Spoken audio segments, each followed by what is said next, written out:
कामोठे में नवी मुंबई अंतर्राष्ट्रीय हवाई अड्डे का नाम राष्ट्रीय नेता स्वर्गीय दीबा पाटिल साहब के नामांकन की मांग पिछले 11 वर्षों से लगातार उठ रही है।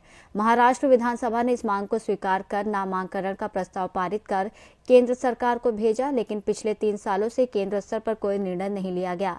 इस पृष्ठभूमि में 2 महीने पहले शांतिपूर्ण कार रैली आयोजित की गई थी और 22 दिसंबर को आंदोलन का आह्वान किया गया था, लेकिन महानगर पालिका चुनाव आचार संहिता लागू होने के कारण पुलिस प्रशासन ने अनुमति देने से इनकार कर दिया। कानून का पालन करते हुए आंदोलन फिलहाल स्थगित किया गया है, लेकिन आचार संहिता समाप्त होते ही ये संघर्ष और तीव्र रूप में पुनः शुरू होगा।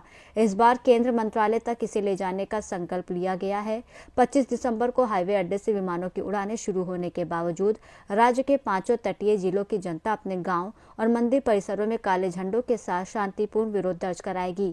यह संघर्ष कानून की मर्यादाओं के भीतर जारी रहेगा और न्याय मिलने तक चलता रहेगा। नमस्कार, जय दिबा। आपण जो 22, 23, 24 या दिवशी जन आक्रोश मोर्चाचे आयोजन केले होते ते स्थगित करण्यात आले नसून ते आपण पुढे ढकलण्यात आले आहे।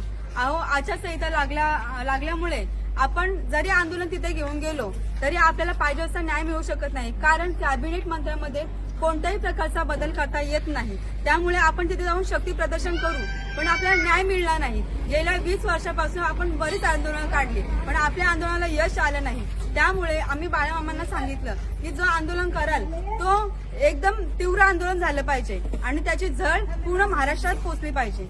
त्यामुळे आपल्याला जे आचारसंहितेमुळे 15 दिवस मिळाले आहेत, त्या 15 दिवसात आपण जनजागृती करूया। प्रत्येक गावागावामध्ये ज्या गावामध्ये आपण पोहोचलो नाही त्या गावामध्ये पोहोचून प्रत्येकाला सांगूया की आपल्या दीबा पाटलांनी आपल्याला कशा प्रकारे न्याय मिळवून दिला आहे आणि आपला नाव हा दीबा पाटलांचा लागेपर्यंत आपण गप्प राहायचं नाही। ज्याप्रमाणे बाळामामांनी इथे ठिणगी टाकलेली आहे ती कशी तेवत ठेवता येईल हे काम आपल्याला 15 दिवसात करायचं आहे। आणि शासनालाही मी सांगू इच्छिते की शासनाचा आम्ही ऐकून 3 वेळा आमचं आंदोलन पुढे ढकललं आहे।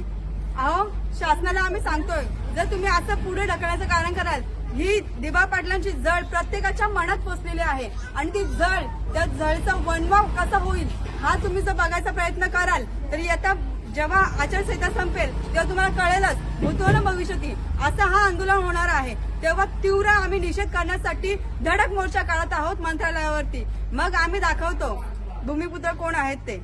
जय दिबा। मुंबई आंतरराष्ट्रीय विमानतळ नाव कुणाचे? दीबा पाटलांचा।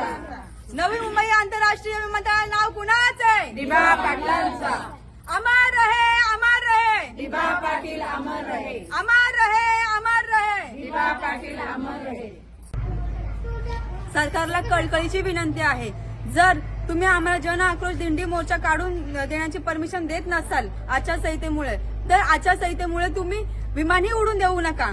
कारण जो विमान 25 तारखेला उडणार आहे तो जर उडला तरी येत्या 25 तारखेला आम्ही सुद्धा प्रत्येक गावात वेशीवर काळे झेंडे घेऊन जाहीर निषेध करणार आहोत। कामोठे से सी न्यूज संवाददाता रोहित महात्र।